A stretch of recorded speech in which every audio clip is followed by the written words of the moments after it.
a little bit more focus.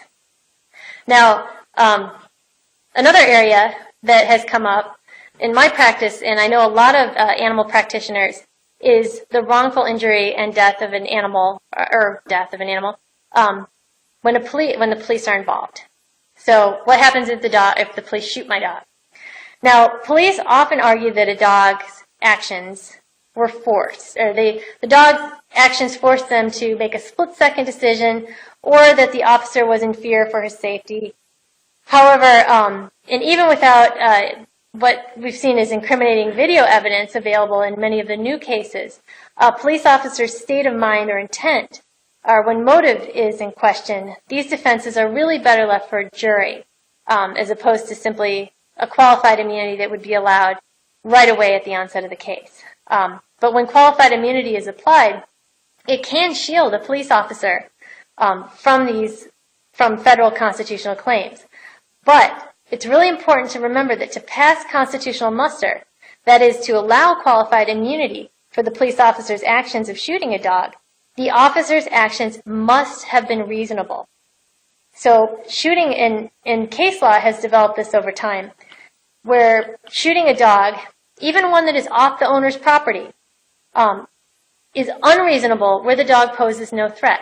So simply, if a dog is simply walking around the neighborhood, is even a stray, or if they're a stray, they're going to have a hard time suing without an owner, but there's going to be a hard time implementing these penalties without an owner. But if a dog is simply off property, or has an owner and just isn't where it's supposed to be, that alone is not justification for a police officer to shoot a dog.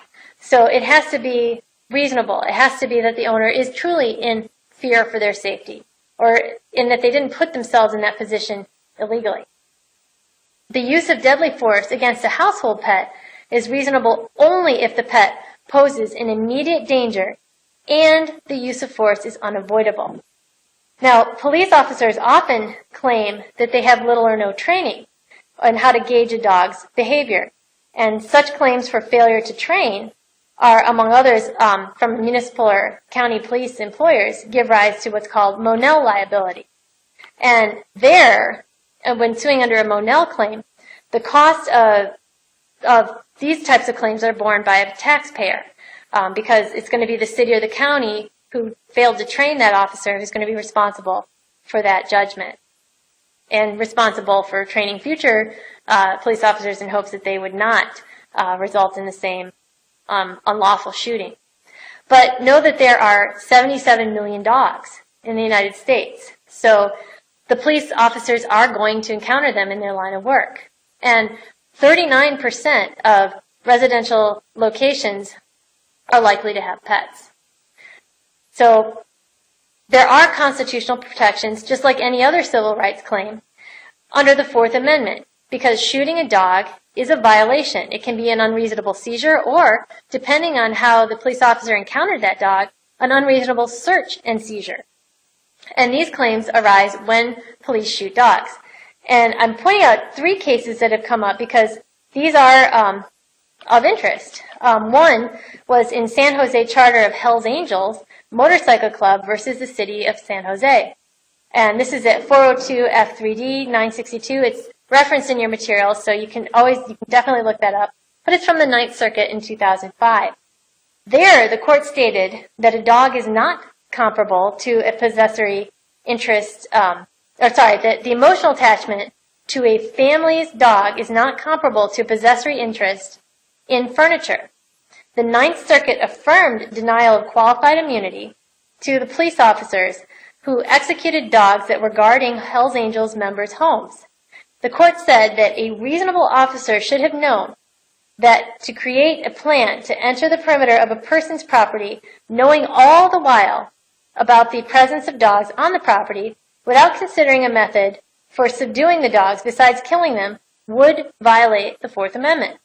The grand total for the Hells Angels case reached nearly $1.8 million and involved 3 different local governments and police departments. So this is a concern for municipalities. So if your client happens to be a municipality, you may want to encourage them to train the officers. I have participated in officer training. Many other attorneys who work in animal law have done this as well. there are options. In your references, there is a book by Cynthia Bathurst and other authors that explains how police can encounter these dogs without lethal force. So there are other options. But also know two other cases that are noteworthy. One was a Russell case out of Chicago, Russell versus City of Chicago, and that actually involved a family. So there were 4 plaintiffs in that case. But this was in August of 2011, and the City of Chicago was found liable under respondeat superior, where Chicago police officers raided a Southside home and shot a black Labrador dog named Lady.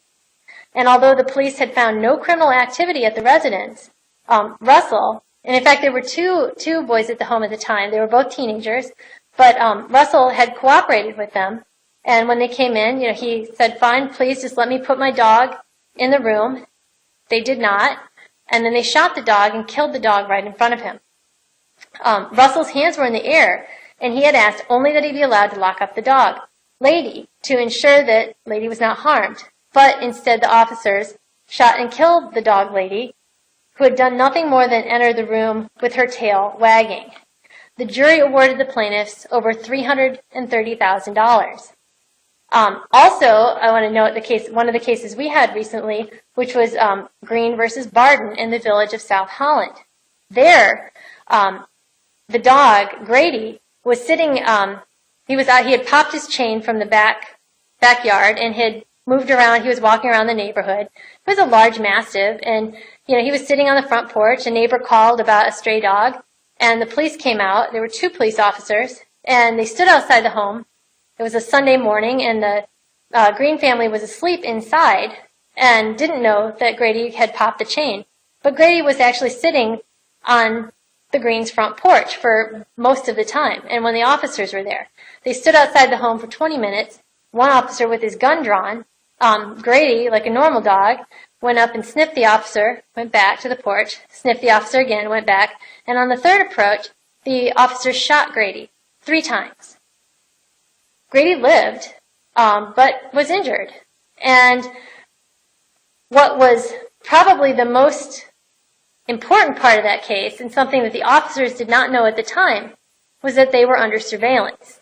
So when the officers served Randy Green with the dangerous dog citation, which is a trend, after police usually shoot a dog, they'll say the dog was dangerous, serve the owner with a dangerous dog citation.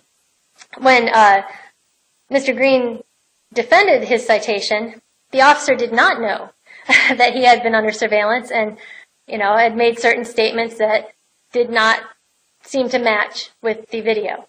So that said, that case, once the dangerous dog citation was vacated in the courts and reversed, the federal lawsuit was brought for the constitutional claims, and a Rule 68 judgment was entered. And a Rule 68 judgment, for anybody who doesn't practice in the federal courts, is really it's a settlement offer, an offer of judgment, so that if the plaintiff has made an offer, and if the offer is reasonable, they can accept the offer, and a judgment is entered against the defendants for that amount.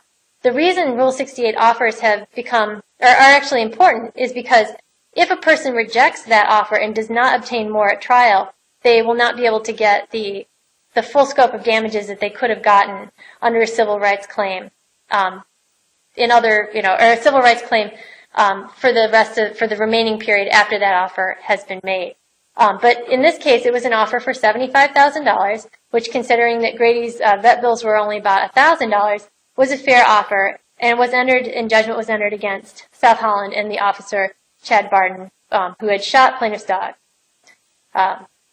Again, these cases, there are cases that come up all over the United States, and I'll provide something later. Kristen Hoffman has been compiling all of these cases and has been showing really what needs to be done to get these numbers lower so that the police stop shooting. And again, like in all the other cases, plaintiffs in these situations really aren't looking for a windfall. They're looking to prevent this from happening in the future.